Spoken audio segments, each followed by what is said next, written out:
What if the walking speed you've been using every single day is the exact reason your belly fat refuses to move? Most people over 50 believe that walking is walking. Put one foot in front of the other, get your steps in, and the fat will eventually come off. But that is not how your body actually works after 50.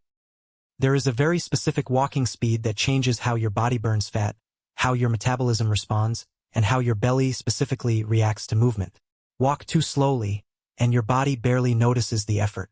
Walk too fast without preparation, and your body may pull energy from the wrong places or put stress on joints that are no longer as forgiving as they once were. So today we're going to break down the one walking speed that research and clinical experience point to as the most effective for burning stubborn belly fat after 50, why it works the way it does inside your body, and how you can find that exact speed for yourself without a treadmill, an app, or a lab test. Before we begin, remember this video is for education only. If you have heart disease, joint problems, uncontrolled blood pressure, or any condition that limits your ability to exercise safely, please speak with your doctor before changing your walking routine. Now let's begin. Most people ask, how many steps do I need to burn belly fat? But that is actually the wrong question. The better question is, at what intensity am I taking those steps? Because 10,000 slow, comfortable steps and 10,000 brisk, purposeful steps do very different things inside your body, even though the step count on your watch looks identical. This is one of the most misunderstood parts of walking for fat loss after 50. Steps are not all equal. Intensity is what tells your body which fuel source to use, and after 50, that distinction becomes more important than ever. Here is why. As we age, our bodies naturally become more efficient at storing fat around the midsection. Hormonal shifts, changes in muscle mass, and a slower resting metabolism all play a role. This means the same walk that helped you stay lean in your 30s may not produce the same results in your 50s or 60s. Your body needs a more specific stimulus to unlock stored belly fat as a fuel source. That stimulus has a name in exercise science. It is called the fat-burning zone, and it is tied directly to your heart rate, which is tied directly to your walking speed. Think of your body as having two main fuel tanks. One tank holds quick-burning fuel, mostly from carbohydrates. The other tank holds a much larger reserve, your stored fat. At very low intensities, like a slow, leisurely stroll, your body is comfortable and relaxed, so it pulls a little from both tanks, but it doesn't need to dip deeply into the fat reserve because the demand is so low. At very high intensities like sprinting or power walking to exhaustion, your body needs energy so quickly that it primarily burns from the fast-access carbohydrate tank, because fat cannot be broken down and delivered fast enough to meet that demand. But in the middle, at a specific moderate intensity, your body shifts its preference. It taps more heavily into the fat tank because the effort is sustained long enough and steady enough that fat becomes the most efficient fuel source. This middle zone is the walking speed we are talking about today, and for most adults over 50, it tends to fall between 55 and 70% of your maximum heart rate, though we will show you a much simpler way to find it without any calculations in a moment. Let's talk about why this matters so much more after 50 specifically. When you were younger, your body may have compensated for inefficient exercise by simply having a faster metabolism at rest. After 50, resting metabolism tends to slow down, partly due to natural muscle loss, a process called sarcopenia. Less muscle means fewer calories burned even while sitting still. This is one of the biggest reasons belly fat becomes more stubborn with age. It is not just about willpower or diet. Your body's baseline fat-burning engine has quietly become smaller. So walking at the right intensity becomes even more important, because it becomes one of the most reliable ways to reawaken that fat-burning engine without putting your joints, heart, or nervous system under unnecessary strain. Now, let's get very specific about what this walking speed actually feels like, because most people don't want to calculate heart rate zones every time they step outside. Here is a simple way to check it. This speed should feel brisk, not leisurely. Your breathing should be noticeably faster than resting, but you should still be able to speak in short sentences without gasping. If you can sing comfortably while walking, you are going too slow. If you cannot speak more than 2 or 3 words without needing to catch your breath, you are going too fast. This middle zone, where conversation is possible but slightly effortful, is often called the talk test, and it lines up remarkably well with the heart rate zone we mentioned earlier.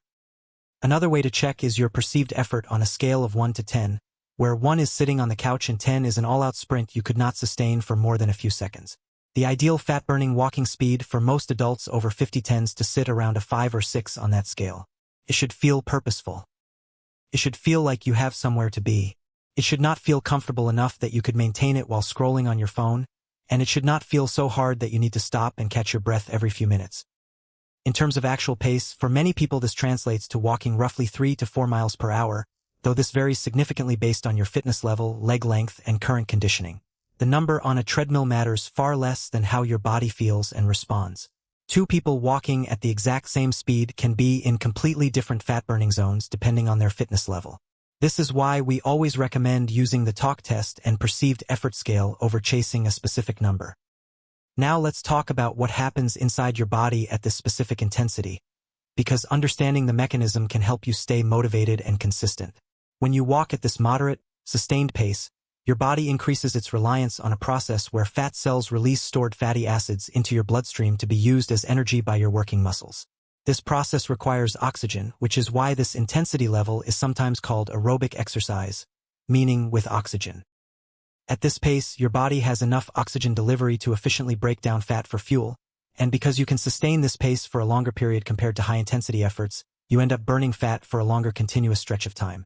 This is very different from short bursts of intense activity, where your body relies on stored sugar for quick energy and the workout ends before significant fat oxidation has time to ramp up. This does not mean high-intensity exercise has no place in a fitness routine. It absolutely can be valuable. But for adults over 50 specifically looking to target stubborn belly fat, sustained moderate-intensity walking tends to be more sustainable, more joint-friendly, and easier to maintain consistently over weeks and months, which matters enormously because fat loss is a cumulative process, not a single dramatic event. Let's talk about duration because speed alone is not the full picture.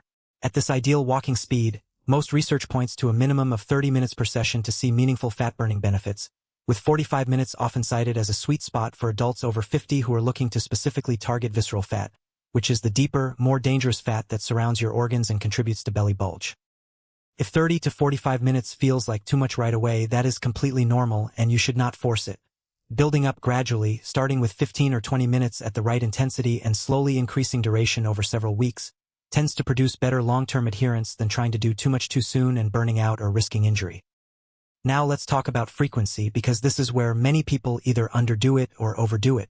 For belly fat specifically, walking at this moderate intensity 5 to 6 times per week tends to produce noticeably better results than walking once or twice a week, even if those 1 or 2 sessions are longer. Consistency at the right intensity matters more than occasional intensity spikes. Your body responds to walking as a repeated signal, almost like sending the same message to your metabolism over and over until it adapts. If you only send that signal once a week, your body has little reason to adapt its fat-burning systems. If you send that signal 5 or 6 times a week, your body begins to prioritize fat as a fuel source more efficiently over time, even outside of your walking sessions. Let's address something important. Many people over 50 wonder if walking alone, without changing their diet, can actually reduce belly fat. The honest answer is that walking at the right intensity absolutely helps create the calorie deficit and metabolic environment needed for fat loss, but it works best when paired with reasonable nutrition habits. You cannot outwalk a diet that is significantly higher in calories than your body needs. But you also do not need a perfect diet. Walking at this fat-burning pace, combined with modest, sustainable improvements to your eating habits, such as reducing late-night snacking or added sugars, tends to produce far better results than either walking or dieting alone. Now let's talk about something that surprises many people.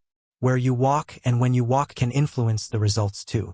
Walking in the morning before your first meal is a strategy some people use because glycogen stores, which are your quick-access carbohydrate fuel, tend to be slightly lower after a night of fasting. This may nudge your body toward using slightly more fat for fuel during that specific walk. This is often called fasted walking. It is not required for results, and it does not work for everyone, especially those who feel dizzy, weak, or shaky without eating first. If fasted walking makes you feel unwell, there is no need to force it. The consistency and intensity of your walk matter far more than the exact timing relative to meals. Walking outdoors versus on a treadmill can also make a subtle difference. Outdoor walking often involves slight changes in terrain, incline, and wind resistance, which can naturally increase the intensity of your walk without you even realizing it. This is not to say treadmill walking is ineffective. It is simply worth knowing that if you walk outdoors, you may reach your ideal fat-burning intensity at what feels like a slightly easier pace compared to a flat treadmill. Let's talk about incline because this is one of the most underused tools for burning belly fat after 50.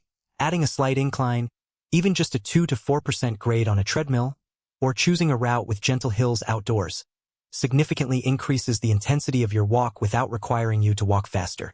This is particularly helpful for people with knee or joint sensitivity, because incline walking raises your heart rate and calorie burn while keeping your walking speed comfortable and your joint impact relatively low.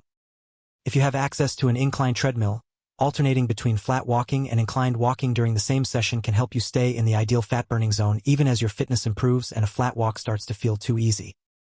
Now, let's talk about something many people get wrong: posture and arm movement. The way you carry your body while walking can actually influence how effectively you burn fat and how much strain you place on your back and joints. Keep your chin level, not tilted down toward your phone or the ground. Keep your shoulders relaxed, not hunched up toward your ears. Let your arms swing naturally at your sides, bent at roughly 90 degrees, moving in rhythm with your opposite leg. This natural arm swing does more than look good. It engages your upper body slightly, which can increase calorie burn modestly, and it helps maintain a natural, efficient walking rhythm that allows you to sustain the ideal pace for longer without unnecessary fatigue. Let's also talk about footwear, because this affects both your ability to maintain the right speed and your risk of injury. Shoes that are too worn down, too stiff, or poorly fitted can change your natural walking mechanics, sometimes without you noticing. Over time, this can lead to knee, hip, or lower back discomfort, which may cause you to unconsciously slow down or shorten your walks. If it has been more than 6 months to a year since you replaced your walking shoes, or if you notice uneven wear patterns on the soles, it may be time for a new pair. Proper footwear is not just about comfort. It directly supports your ability to maintain the fat-burning pace consistently over time. Now, before we go further, let's debunk a few common walking myths. For years, many people believed that walking must be done for at least an hour to count, or that anything less than 10,000 steps a day is a waste of time, or that walking slowly for a long distance is just as good as walking briskly for a shorter time. Some people still believe that morning walks are the only effective time to walk, or that you must walk on an empty stomach to burn fat. But when we look at the actual mechanisms behind fat metabolism, the picture becomes more practical and less rigid. The real questions are not what time of day is it, or how many steps did the app count. The better questions are, is your heart rate in the right zone? Can you sustain this pace for 30 minutes or more? Are you walking consistently most days of the week? Is your body recovering well between sessions? Tradition and popular belief may shape habits, but your body's actual physiological response is what determines results.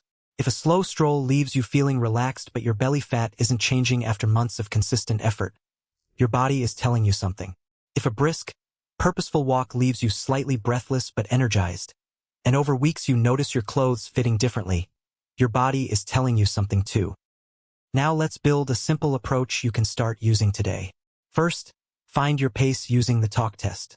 Walk at a speed where you can speak in short sentences but not sing comfortably. Second, aim for a perceived effort of about 5 or 6 out of 10, purposeful but sustainable. Third, start with a duration you can comfortably manage, even if that is only 15 to 20 minutes, and gradually build toward 30 to 45 minutes over several weeks. Fourth, aim for 5 to 6 sessions per week rather than one long session, because consistency signals your metabolism far more effectively than occasional intensity. Fifth, consider adding gentle incline, either outdoors on hilly terrain or on a treadmill, to increase intensity without needing to walk faster. Sixth, pay attention to posture, keeping your chin level, shoulders relaxed, and arms swinging naturally. Seventh, check your footwear, and replace shoes that are worn down or no longer supportive. Eighth, pair your walking routine with modest, sustainable nutrition improvements rather than expecting walking alone to offset a significant calorie surplus. Let's also talk about what to expect in terms of timeline, because this matters for staying motivated. Belly fat, particularly the visceral fat around your organs, tends to respond to consistent moderate exercise before more stubborn subcutaneous fat. The fat just under the skin shows visible changes. This means you may notice improvements in energy, digestion, blood pressure, and how your clothes fit around the midsection before you see dramatic changes in the mirror. Many people report noticeable changes in waist measurements within 4 to 6 weeks of consistent walking at the right intensity, 5 to 6 times per week, though this varies significantly based on starting point, diet, sleep, and stress levels, all of which influence how your body stores and releases belly fat. Speaking of stress and sleep, it is worth mentioning briefly that cortisol, the stress hormone, has a well-documented relationship with abdominal fat storage. Walking at a moderate, sustainable pace as opposed to extremely high-intensity exercise tends to have a calming effect on the nervous system for many people, which may modestly support healthier cortisol patterns over time. This is one more reason why the moderate fat-burning walking speed we've discussed today tends to outperform extreme, exhausting exercise approaches for belly fat specifically, especially after 50, when the body's stress response and recovery capacity work differently than they did decades earlier. Now, what about people who already walk quickly out of habit, perhaps for transportation or because they simply prefer a fast pace? If you're already walking at a brisk, purposeful speed and maintaining it comfortably while still being able to speak in short sentences, you may already be very close to the ideal fat-burning zone. The key is simply to make sure you're doing this consistently, 5 to 6 times a week, for at least 30 minutes, rather than only during incidental walking throughout your day, such as walking briefly from your car to a store. And what about people who currently walk very slowly, perhaps due to joint pain, recovery from an injury, or simply being new to regular exercise? There is no shame in starting slow. The goal is not to force yourself immediately into an uncomfortable pace. Instead, gradually increase your speed over several weeks as your fitness and comfort improve, always checking in with the talk test and perceived effort scale rather than comparing yourself to anyone else's pace. Fat loss from walking is a long-term, cumulative process, and consistency at a sustainable pace will outperform inconsistent attempts at a pace that feels punishing and unsustainable. Let's talk briefly about tools because some people prefer more precision than the talk test alone provides. A simple heart rate monitor, whether a chest strap or a wrist-based fitness tracker, can help you confirm you're in the right zone, generally around 55 to 70% of your estimated maximum heart rate. A rough way to estimate your maximum heart rate is to subtract your age from 220, though this formula is not perfect for everyone, especially if you take medications that affect heart rate, such as certain blood pressure medications. If that applies to you, the talk test and perceived effort scale become even more valuable, because they reflect how your body actually feels rather than relying on a formula that may not account for your specific situation. There is no requirement to use a heart rate monitor. Many people successfully find and maintain their ideal fat-burning pace using only the talk test, but for those who enjoy tracking numbers, a monitor can offer helpful confirmation and motivation over time. It's also worth addressing hormonal changes directly, since this affects so many adults over 50, particularly women going through or past menopause. Declining estrogen levels are associated with a shift in fat storage patterns, often moving fat storage toward the abdominal area even in women who did not previously store fat there. This hormonal shift can make belly fat feel especially stubborn and can sometimes make people feel as though their body is working against them. Walking at this moderate, sustained intensity will not reverse hormonal changes, but it can meaningfully offset some of their effects by supporting insulin sensitivity, preserving muscle mass, and encouraging your body to rely more on fat as fuel. Men experience their own hormonal shifts after 50 as well, including gradually declining testosterone, which can also influence where fat is stored and how easily muscle mass is maintained. In both cases, consistent moderate walking, combined with some form of light resistance activity when possible, tends to support a healthier body composition far more effectively than walking alone at the wrong intensity or no structured movement at all. Let's also touch on hydration briefly, since it plays a supporting role in your walking routine. Being adequately hydrated before and during longer walks supports healthy circulation and can help you sustain the right intensity for longer without unnecessary fatigue. You do not need to overthink this. Simply drinking water throughout your day and having a glass before heading out for a longer walk is generally sufficient for most people. Now let's summarize everything in a simple way. The one walking speed that tends to burn the most belly fat after 50 is a moderate, brisk pace where you can speak in short sentences but not sing comfortably, roughly a 5 or 6 out of 10 on a perceived effort scale. This pace allows your body to rely more heavily on stored fat as fuel because the effort is sustained and steady, rather than so intense that your body relies primarily on quick-access carbohydrates. For most people, this translates to a brisk pace sustained for 30 to 45 minutes, 5 to 6 times per week, ideally with some added incline when possible, proper posture, supportive footwear, and reasonable attention to nutrition, hydration, and sleep. This is not about walking as fast as possible or as long as possible. It is about walking at the specific intensity that signals your body to tap into its fat reserves consistently week after week. But remember, the best walking speed is not the one that sounds most impressive online. The best walking speed is the one you can sustain consistently, that challenges your body without overwhelming it, and that you can maintain not just for a few weeks, but as a long-term habit that supports your health for years to come. Fat loss after 50 is not about a single dramatic workout. It is about a steady, repeated signal to your body that says, use your fat reserves because we are moving with purpose again and again, day after day. So tonight or tomorrow morning, don't try to change everything about your routine at once. Change one thing. Try the talk test on your next walk. Notice if you can speak in short sentences without gasping and without being able to sing comfortably. Add a few minutes of gentle incline if you can. Swing your arms naturally instead of letting them hang stiffly at your sides. Small adjustments applied consistently can make a meaningful difference over time. Now, I want to hear from you. What walking pace do you currently use most often, slow and comfortable, brisk and purposeful, or somewhere in between? And have you noticed a difference in your energy, your waistline, or how your clothes fit since starting a regular walking routine? Share your experience in the comments below. Your story may help someone else watching this video find the motivation to lace up their shoes today. If this video helped you, please like, subscribe to NutriCure, and turn on notifications so you don't miss more simple, practical health strategies for adults over 50. And next, watch our video on the exact foods that quietly slow down your metabolism after 50, because how you fuel your body and how you move your body work together, not separately, to help you feel lighter, stronger, and more energized in the years ahead.